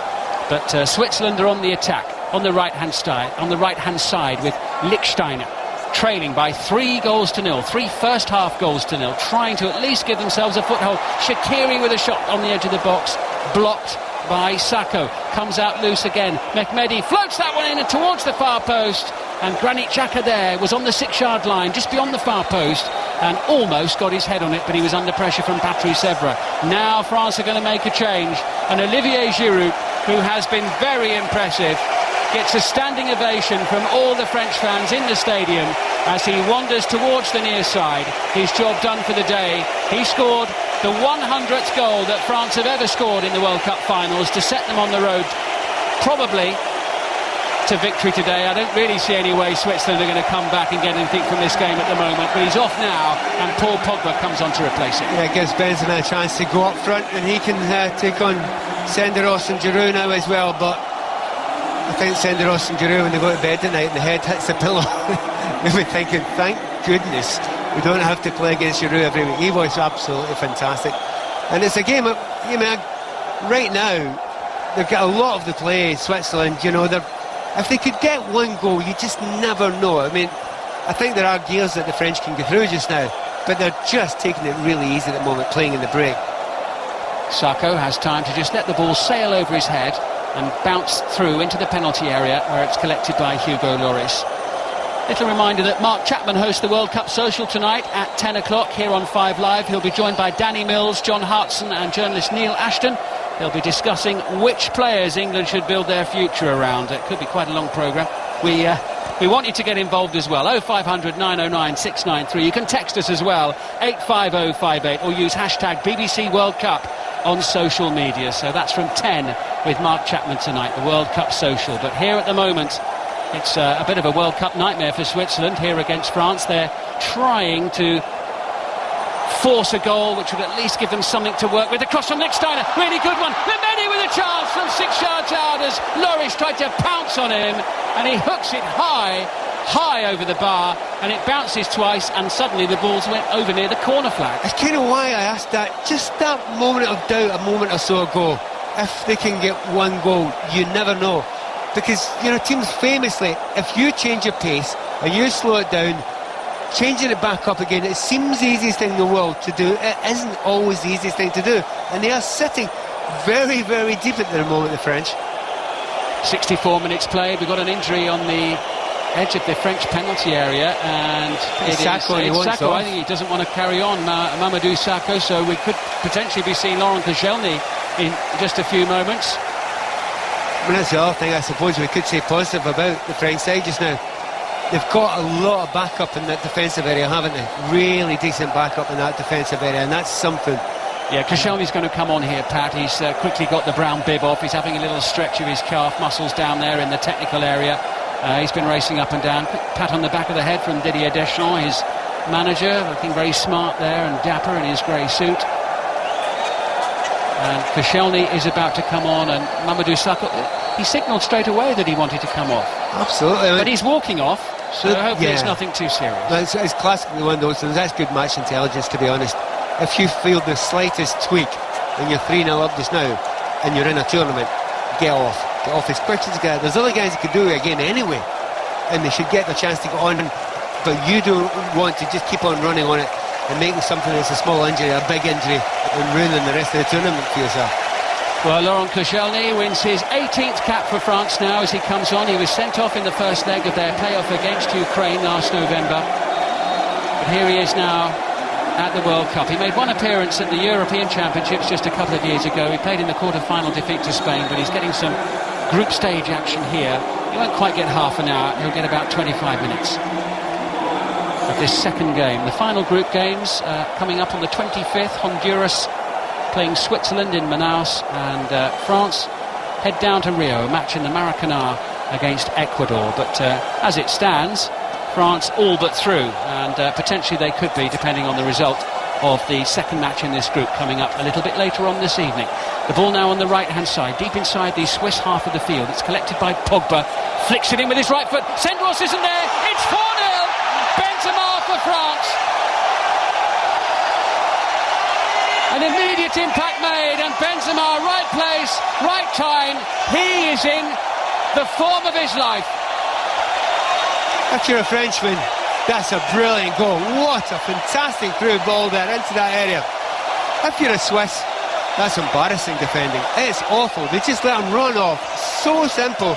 Nice finish in the end. He didn't look where he was hitting it, and because he's twisted and turned round, I mean, I think it's Pogba, isn't it, that plays the ball first through here.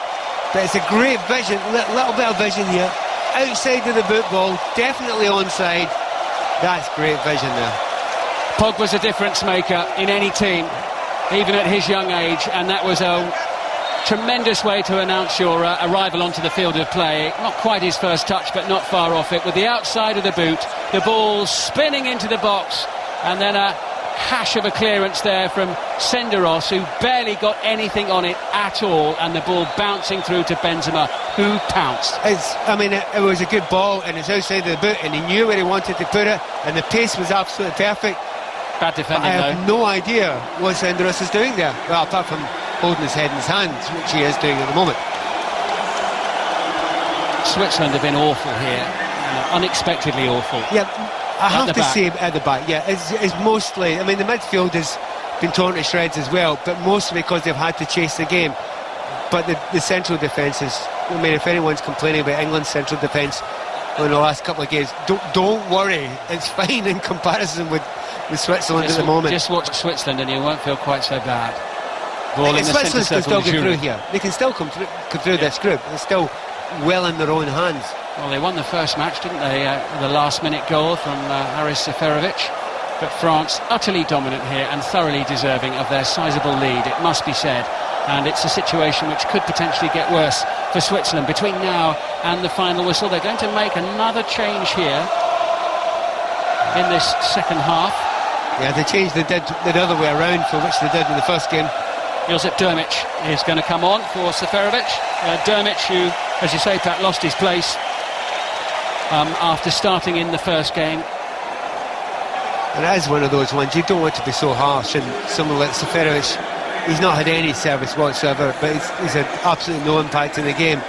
I don't know if I would actually blame him for that, because really he has had no service, and every ball played into him has been played. It's been the least of their problems, isn't it, let's be honest. But Drmic is on.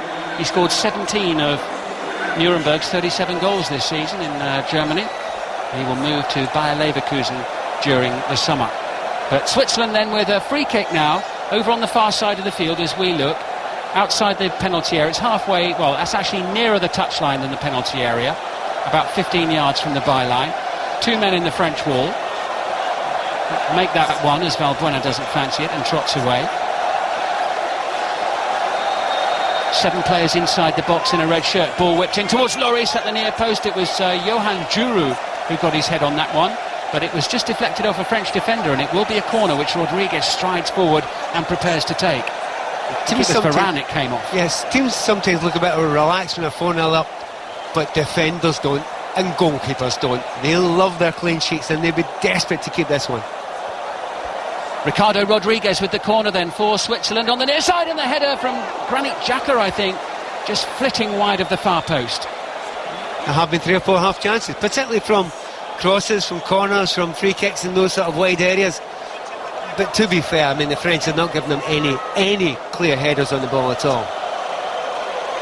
Actually, the more you see, we've got a monitor here, we can actually see Senderos's attempt, and he certainly looks like a right-footed player trying to kick with his left foot there, and completely and utterly misses it. I mean, there's no excuse. It's in an area where he should get it.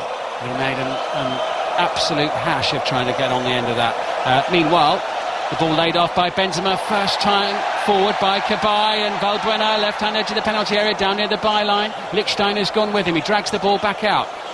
It's 10 yards outside the box, in towards Matuidi, just behind him. Cabaye's there, pokes it forward. Good chance for number 5 for France, but just flicked over the bar by Patrice Evra from the left-hand angle of the 6-yard box. I think, harsh though it may seem, that might have been a penalty kick. You know, whenever it goes through there, brilliant break forward. He's timed his breaks forward. He's only had a few in this game. Perfect timing, gets on the end. He's going to try and take it with outside his foot. Slightly impeded before he actually hit over, wasn't he? Yeah, and he was impeded before he actually made the contact with the ball. I'm probably quite happy for this Swiss that he didn't get the and that's the thing we have to take into account here. I mean, this is a hammering. And they've already missed the penalty. They've missed one already. And they've missed the follow-up as well, which was so inviting. Pogba just whips the ball off Gökhan Inler, back inside his own half now with Laurent Koscielny. Koscielny on the field for the last 5 minutes or so, with less than 20 to go, and France causing trouble again, and Benzema just outside the box, behind the D, rolls it to the near side, and it's side-footed in, and it's 5. And it's a 5-star show from the French.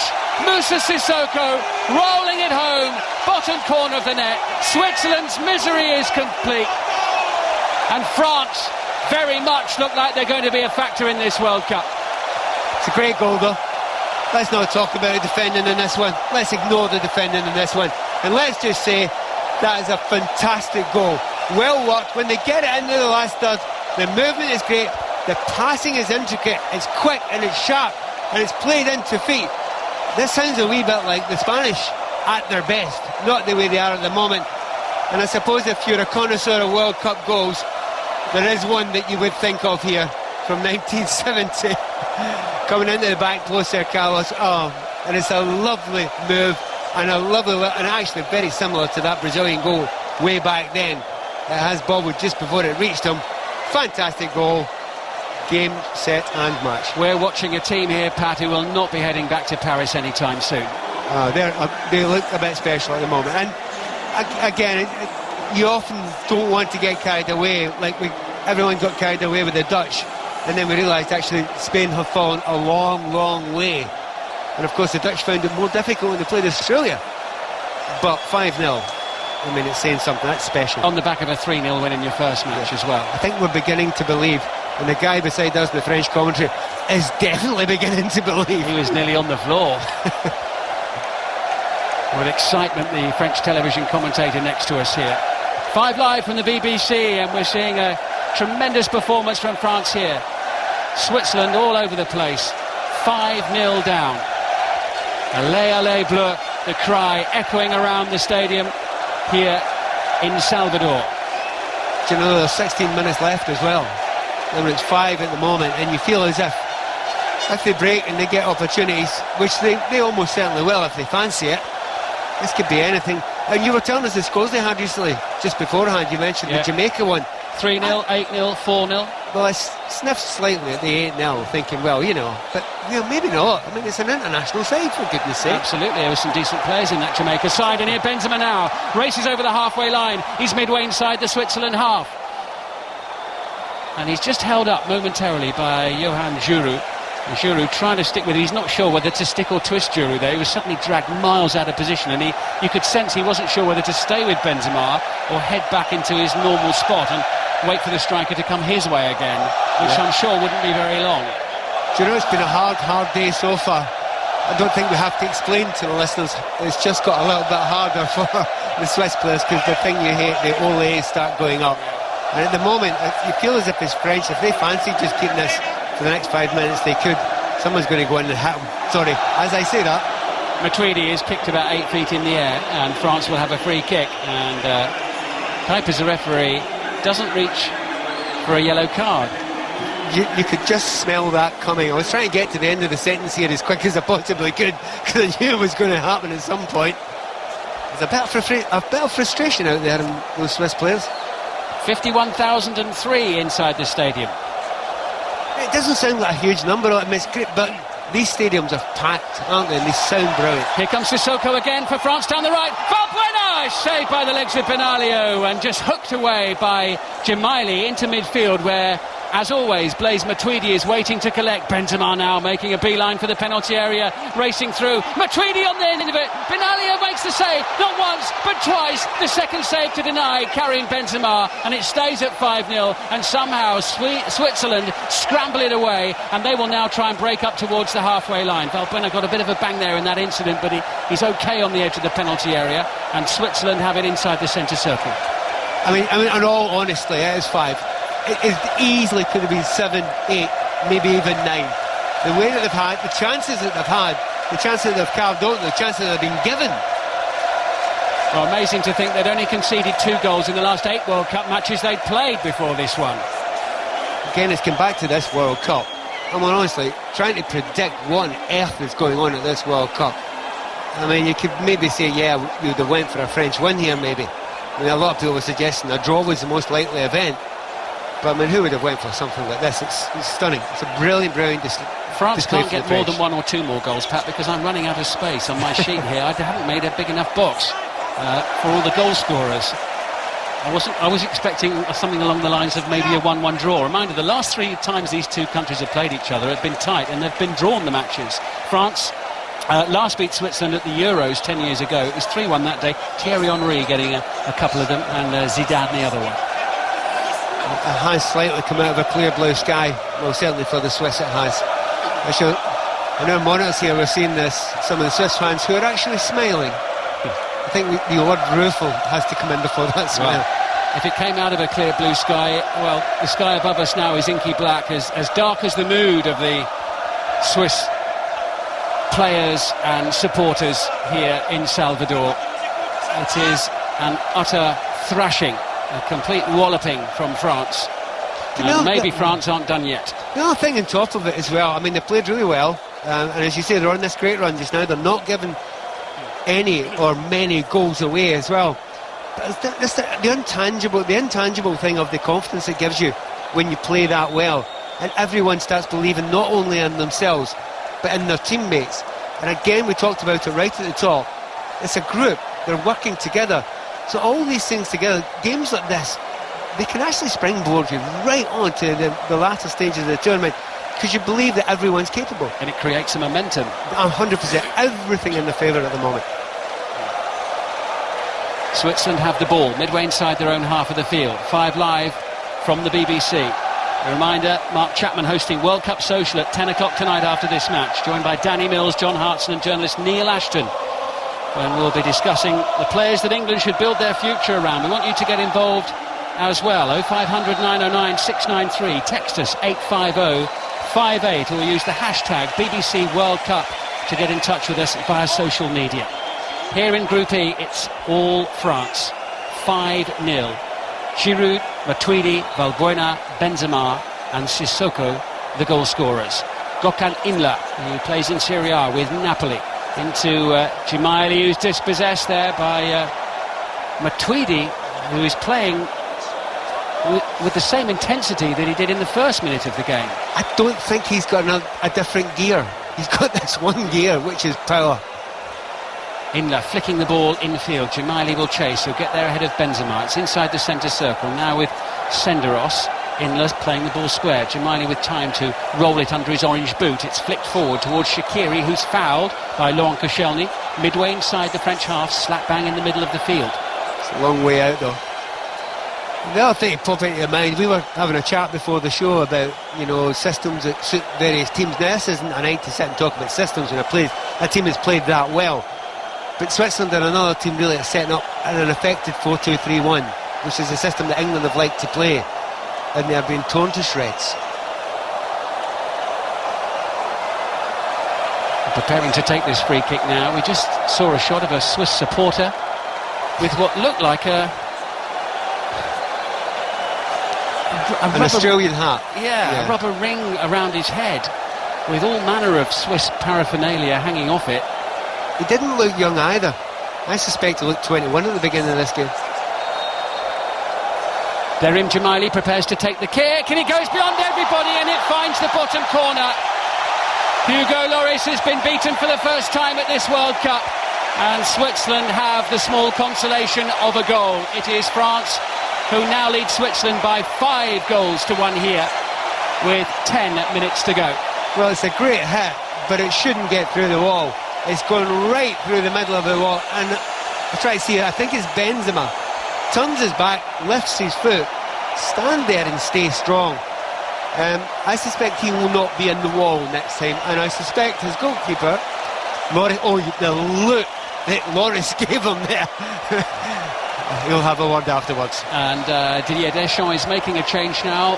Valbuena is coming off. He's had a good game today, hasn't he, Pat? And he's going to be replaced by Antoine Griezmann. Griezmann, who started the first match. Oh, he's been fantastic. And it really helps when that sort of player I mentioned before. He's got a beautiful silky touch. He's very, very small. He's 5'5", but he's been given a little bit of space. His vision has been brilliant.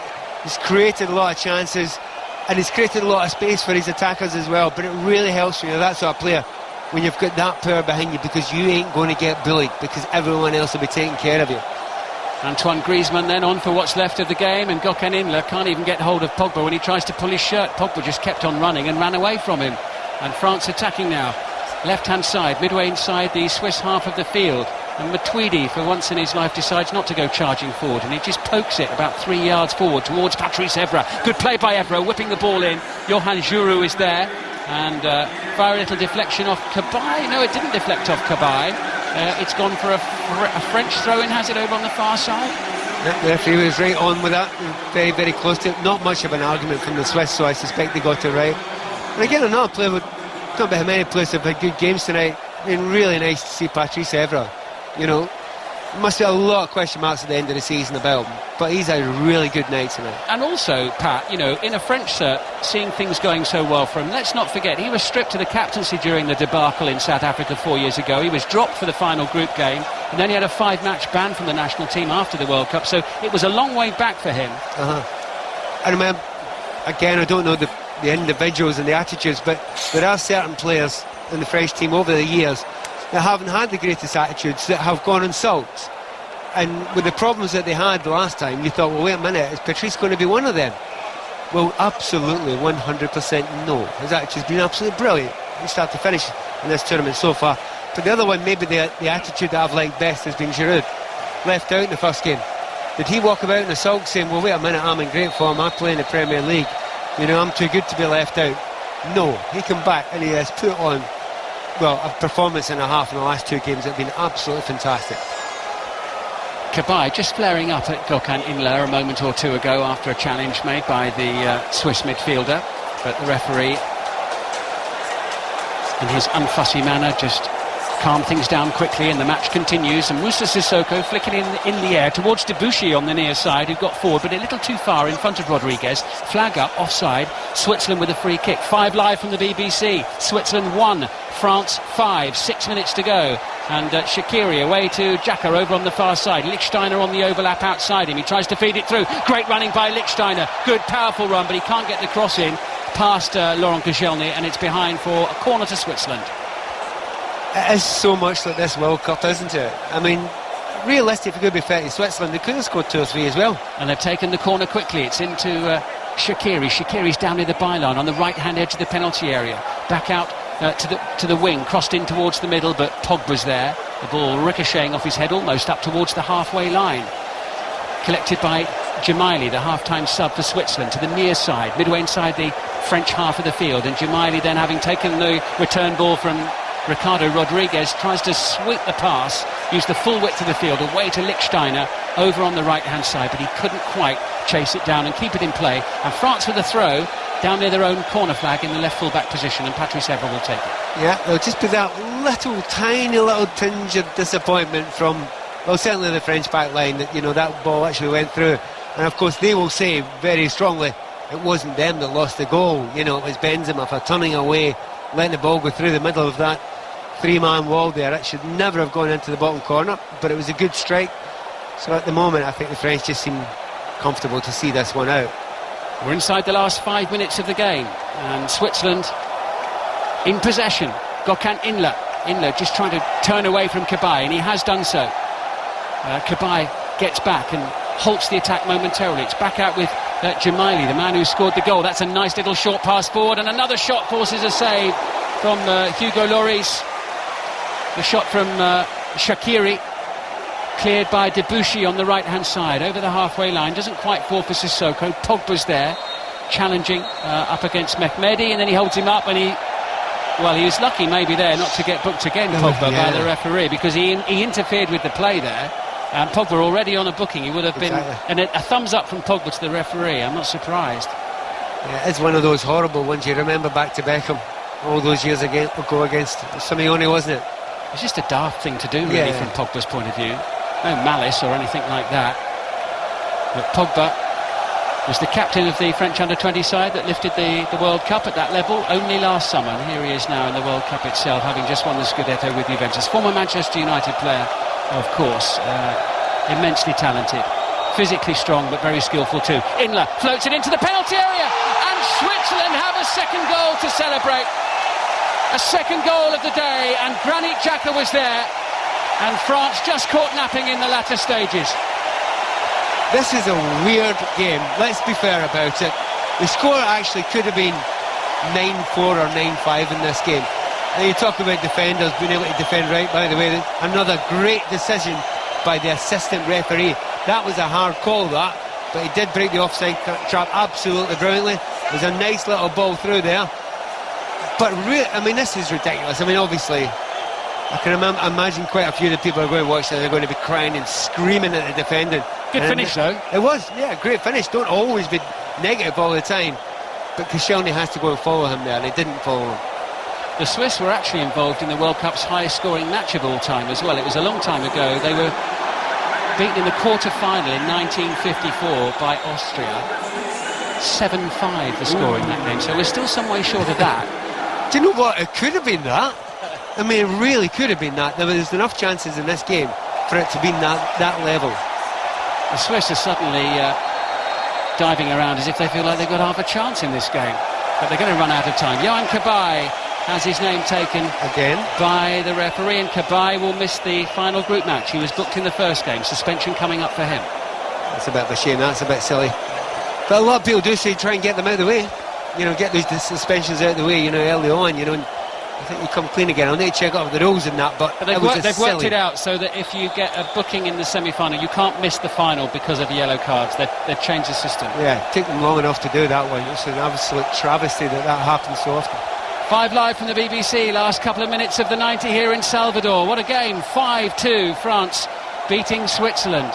And the Swiss aren't finished yet. Inler trying to play it up towards the edge of the penalty area, and suddenly in the last 2 or 3 minutes the French, for the first time in the game, not looking quite so clever as Inler feeds it forward. Ricardo Rodriguez, he's a couple of yards outside the box, held up by Pogba, flicks it inside to Jemaili. Jemaili rolling it to the edge of the penalty area. Shaqiri tries to turn, Rafa Varane was waiting for him, and he gets the ball away, and now France can break away, and it's Antoine Griezmann, the substitute, over to the far side of the field, and Karim Benzema, scorer of the 4th goal, sends the ball from left to right to Pogba.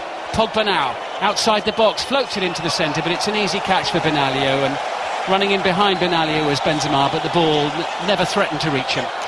I'm trying really hard not to use a phrase that's been used an awful lot over the last couple of days, but there's no way around it. Schoolboy defending, you know, it really has been ridiculous, and almost it looks like just a park game that you go and throw together on a Sunday afternoon, because the only thing that's missing down there are the jumpers on the ground. It is quite ridiculous. I mean, if you're a technician looking at this, or a tactician looking at this, you think, what on earth is going on? What are you thinking about? Wildly open, but do you know what?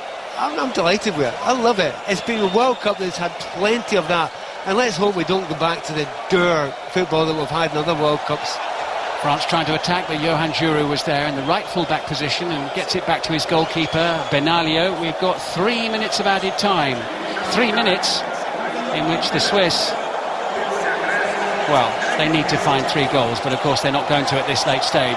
Ricardo Rodriguez pushing the ball forward. It's up towards Jemaili. He's dispossessed, and Pogba, so strong in possession, so hard to knock off the ball, holds it up, beats 2, and he tries to find Benzema, but he can't quite keep it in play, and Switzerland will have a throw midway inside their own half, left hand side. It's back now with Senderos, gives it to Jemaili, and Mehmedi is making a run, trying to get in behind the French defence. They saw that, tried to play the ball over the top towards him, but it was too long, and it goes sailing out of play, and Hugo Lloris will take his time here with this goal kick for France. But despite this late little flurry and burst of activity from Switzerland, France have been impressive in this game, as the scoreline would suggest, of course. Yeah, they have been. I think really middle to front have been very, very special indeed. You know, when they had the first 11 on at the start there, the power that they had, I mean, it was one of the first things we commented on right at the start of this game, how physical and how powerful they are across that midfield. Cabaye's reading the game well, Sissoko's a big powerful. The Tweedy's very, very special himself. And you just look at them and think, well, nobody will enjoy playing against them. Yeah, how big a factor do you think France could be? I mean, we've had a chance to see all the teams at least once, haven't we? Well, you wouldn't be surprised now if they go, you know, right into the, you know, last 4. It's feast or famine with the French, isn't it? Yeah, and I mean, I'm convinced they'll get through it, and I'm pretty convinced they'll win the group, and they'll get the second team from, obviously, the other group they're going to play against. I suspect that will not be Argentina. It'll be probably Bosnia or Nigeria, won't it? Exactly. So I could see them getting through that. So then after that, you know, anyone's got a chance. And in this World Cup, absolutely anyone's got a chance after that, because the weird results that we're seeing and some of the strange games that we're seeing just now are incredible. We're deep in added time here in Salvador at the end of this match, and what a game it's been. What a night for the French. 8 goals they've scored in their first 2 matches here in Brazil. But the edge just slightly taken off it, not by much, but just a little bit, by the conceding of 2 late goals here to the Swiss. It's not going to change anything to any great degree. Well, no, it's a big part of it. I mean, there are other gears for the French, you know that. There is no way they were playing at 100% in this second half. And then when you go 4 up, etc., there's no real expectation other than the defence are desperate to try and keep that clean sheet. So it's no, I mean, it's nothing to panic about for the French, absolutely not. They've just taken the foot off the gas, nothing more. It just means that the night is 99% perfect for them rather than 100%. But as you say, it's more about the players themselves and the way that they feel about it, having come so close to shutting the Swiss out. Sissoko, right-hand side, crosses the ball into the centre, and they've scored, but the referee had already blown the whistle. Benzema thinks he scored and still celebrates, but the referee had blown the whistle before the ball had ended up in the back of the net. Benzema still doesn't know, by the way. Benzema thinks it's 6. Yeah, and it's not. Well, as the ball's played forward here, Pat, the ref clearly blows the whistle, even though France were on the attack. Yeah, and it's just gone over the halfway line. Now, he had a chance to blow it when the ball went over the halfway line, and it's played into the area. And I just keep my eye on him, and he's blown it before the ball's come in. By the way, what a goal it either was or should have been. But it looks as if he's actually chopped off, which is a real shame. Benzema's still wandering around, shaking his head. He can't quite believe it. The French team celebrating a thumping victory over Switzerland here, but a controversial ending with Bjorn Kuipers, the Champions League final referee, clearly blowing the whistle at the end of added time when the French were on the attack just before the ball was played and crossed into the edge of the penalty area, and within 2 or 3 seconds, it could have been no more than that, I imagine, of the whistle being blown. Karim Benzema scored what he thought was his second goal of the game, but the whistle had clearly gone. The score is 5-2, and France are very much a factor at this World Cup. Switzerland have been taken apart here. The final score, Switzerland 2, France 5.